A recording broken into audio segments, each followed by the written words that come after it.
Bonjour, bienvenue sur J'excelle mes finances, la chaîne dédiée aux finances, à l'investissement, à la rentabilité et à l'épargne.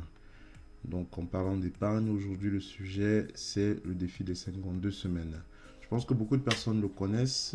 Pour ceux qui ne le connaissent pas, on va très rapidement l'expliquer. Donc l'année a 52 semaines, donc elles sont répertoriées là, sur cette colonne-là. Donc le but, c'est d'épargner de manière progressive durant toute l'année. Progressive dans quel sens? Si on part sur une base de 1 euro, on va mettre 1 euro la première semaine, 2 euros la deuxième semaine, 3 euros la troisième semaine, 4 euros la quatrième semaine, ainsi de suite. Donc le but en fait, c'est de toujours rajouter la même base à chaque fois sur la semaine qui suit. Donc si la première on a mis 1, la deuxième on rajoute 1 euro à ce qu'on a d'abord mis, ainsi de suite.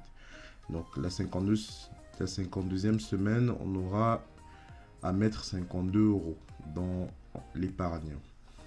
Sur cette colonne, on peut voir en fait comment évolue notre épargne. Et puis on voit que à la dernière semaine, on sera à 1378 euros.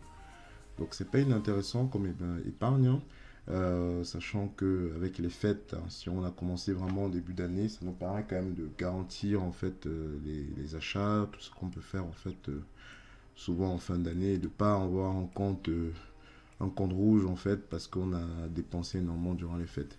Bon, le but c'est pas de pousser à la consommation, mais quand même d'avoir une épargne c'est toujours hyper intéressant. Donc, comment marche l'outil? Donc, tout simplement, là, on a un rappel de l'année. Actuellement, on est sur la 5e semaine. Donc, si on veut changer, on peut mettre la 5e semaine ici. Ça nous permet de suivre aussi par semaine, de voir quand est-ce qu'on aura en fait terminé le défi. Donc là, je vais m'en mettre à la première semaine.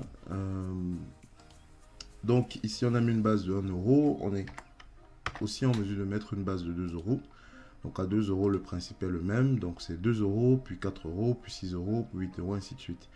Donc là, on voit qu'on aura épargné 2756 euros. Donc jusque là, jusqu'à la 52e semaine. Et on peut aussi le voir à peu près par mois. Donc j'ai fait un découpage sur 4 semaines à chaque fois. Donc si on ne veut pas mettre de cette manière par semaine, on peut le faire sur 4 semaines. On va mettre 20 euros, puis 52 euros, puis 84 euros, ainsi de suite. Et la dernière tranche, on sera à 404 euros. Euh, la première fois que moi j'ai fait le défi, c'est bien en fait, c'est hyper intéressant au début parce qu'on a que des petites sommes à mettre. Donc du coup on est hyper motivé, mais effectivement quand la dernière semaine il faut mettre 404 euros, c'est pas forcément facile pour tout le monde. On n'est pas forcément hyper motivé. Après là c'est une base de 2 euros, mais sur une base de 1 euro ça donne 202 euros. Bon, ça reste encore raisonnable. Mais sinon, ici, dans la cellule E5, là, j'ai mis la possibilité de faire en fait une stratégie décroissante. Alors, la stratégie décroissante, c'est quoi? C'est qu'au lieu de commencer par 1 euro puis 2 euros, on fait l'inverse. On va d'abord mettre 52 euros, puis 51 euros, puis 50 euros, puis 49 euros, et on descend ainsi de suite jusqu'à la dernière semaine où on mettra en fait 52 euros. Ça a quand même l'avantage, si on commence vraiment au début d'année, que quand les fêtes arrivent, on a en fait moins d'épargne à mettre durant la période de fête et on a quand même déjà une grosse épargne en fait.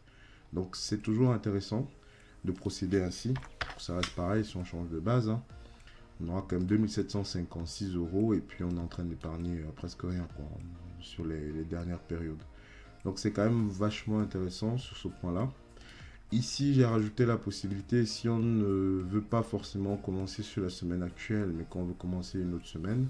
Là, j'ai pris un exemple. Imaginons que là, on est au 13 mars 2021. Donc, c'est la 11e semaine 2021. Et ici, on peut mettre juste en semaine, hein. Ça nous permet juste de suivre, en fait, quand est-ce que le défi sera terminé et quand est-ce qu'on le commence, effectivement. Donc, si on reste sur une stratégie décroissante avec une base de 1 euro, on voit qu'on va épargner 1378 euros. Donc pour l'instant, on a épargné 0 euros. Il nous reste à épargner 1378 euros. Donc à chaque fois que je vais rajouter ici 8, donc si la première semaine j'ai mis les 52 euros, le total épargné augmente. Bon, on le voit là aussi. Et le reste épargné diminue. On le voit aussi sur le graphe là en fait, hein. Le graphe permet de suivre en fait l'évolution de notre épargne.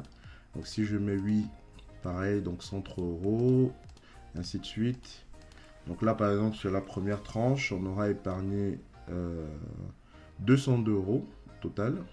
On aura mis 52 plus 51 plus 50 plus 49. Donc 202 euros. Et on aura fait 15% déjà de notre épargne. Donc c'est ainsi que marche l'outil. Voilà, je remets tout à plat. Et dans une stratégie croissante, c'est différent. On épargne un peu moins au début et puis petit à petit, on va épargner un peu plus jusqu'à arriver au montant total. Donc voilà, l'outil est disponible en description avec le lien pour le télécharger. J'espère que vous avez aimé la vidéo, pardon. N'hésitez pas à vous abonner, à nous laisser un like et aussi à commenter la vidéo. Nous allons poster la prochaine vidéo samedi prochain. Merci.